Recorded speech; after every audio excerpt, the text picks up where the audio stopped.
Hi everyone. In today's tutorial, we will show you how to get rid of ads on your phone, browser, and social media feeds. If you are tired of constantly seeing ads everywhere, this tutorial will help you reduce and manage them easily. On your browser, if you want to get rid of these offers and pop-ups, all you have to do is go to your extensions and install an ad blocker extension.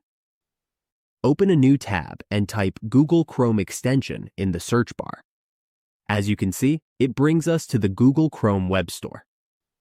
Once we are here, all we have to do is type AdBlock to find and install an ad blocker. Now, we just need to choose which ad blocker we want to use. For example, this one is a featured option. Just install it to start blocking ads right away. Or we can choose another one, the most popular option. Click on it, then click Add to Opera to add it to the browser. Next, confirm by clicking Add Extension so we can start using it.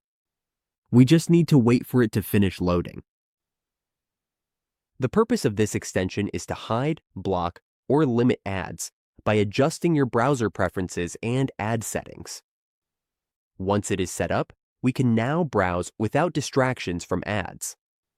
And that is how we can reduce or get rid of ads across our devices and apps.